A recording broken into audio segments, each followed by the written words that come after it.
Hello, beautiful light-filled souls. I was thinking today about surrender and joy and how they are tied together. And I'll explain. I have a friend who uses the hashtag joy is the new outlaw. And it certainly seems as if it is that to be truly joyful in your life and to be truly filled with excitement for everything that you're experiencing does seem rare. And I was also thinking about what is it that I am qualified to teach as a spiritual being. And I think joy is one of my lessons that I came from so much pain to a place of so much joy in just a quick moment during my near death experience. And I really did come back with a lot of joy. I walked the streets of Austin, Texas after my body healed up, and I looked into the eyes of so many people who were stressed out and worried, and this energy seemed to cling to them. They were not getting what they wanted in life, and they had to work so hard to get it. And I was happy just to be alive. I was happy just to look at a tree, to hear this bird chirping in the tree, to look at the sidewalk, to be able to walk, to be filled with that kind of gratitude makes life a lot more fun, because then just even your next meal is like, wow, I get food. That's um, to live in that kind of joy is exciting. And yeah, I understand that stress and worry and fear can erode some of our joy, and disappointment. But where does disappointment come from? It usually comes from expectations. And one thing that I've learned is that, well, for instance, with the near death experience, I did not want to have a car wreck. I did not want to have rods in my back. I did not want to go through that painful experience. Yet, death was the greatest gift of my life.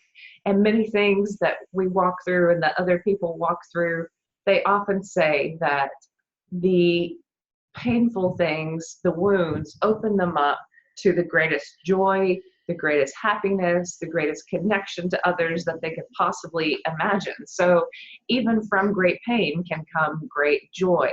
And it's important to realize that, and to just be open to letting things go, because some other times, like, I've experienced something that I thought was painful, and then just a week, a day, a month, a year later, I'm like, oh, thank God. Like, thank God I did not get what I wanted. Because if I was controlling this, 99.9% of the time, I probably wouldn't be as happy as being open to the magic of life. So how do you truly surrender, and how do you truly experience more joy? I like to think of surrendering as surrendering even more. When I lived in South Korea, I went to the Buddhist temples and I prayed there because they were quiet and they were wonderful places to meditate. And I saw many of the Koreans bowing several times.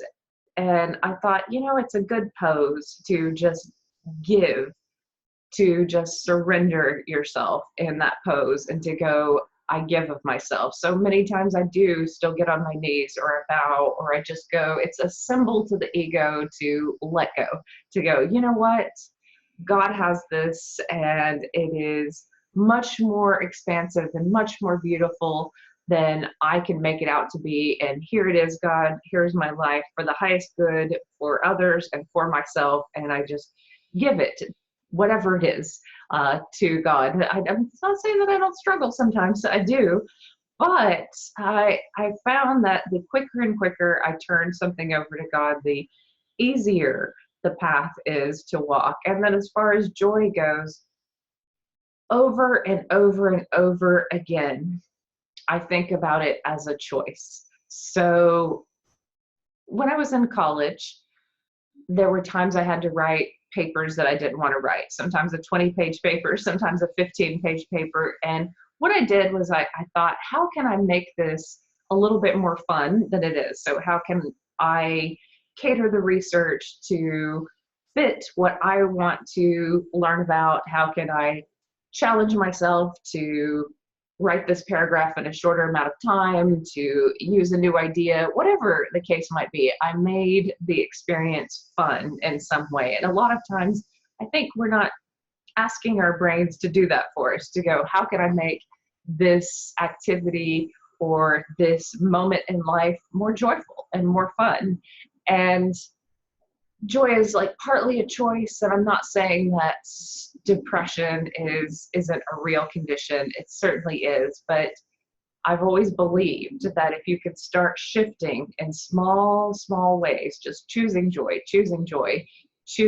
in every instance that you can, then things do eventually shift in a much larger way.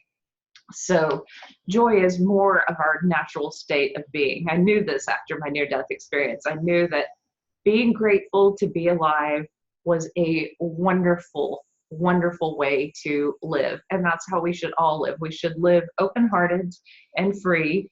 There's no reason to put up these barriers or these blocks to life, because it is all so very short, over so very quickly, and all you will do in that spirit realm is look back and go, wow, I wish I'd been more open. I wish I hadn't had those fears. I wish I had told everyone around me that I loved them more. I wish I had moved in the direction of my joy. I wish I had surrendered more to all that can occur in my life in a beautiful way. And then I wish I had given more love. And those are basically the things that most of us will look back and go, oh, I wish I'd given more love. I wish I'd been more at peace. I wish I'd experienced more joy. I wish I would have known how protected and safe I am, and how I can walk through anything with the grace and the love and the peace of God. So anyway, that's my lesson for today. Please check out some of the links below about what I am up to and what I am offering in various ways for the community. But I wish you all the best, and I wish you lots of joy and lots of blessings on your path.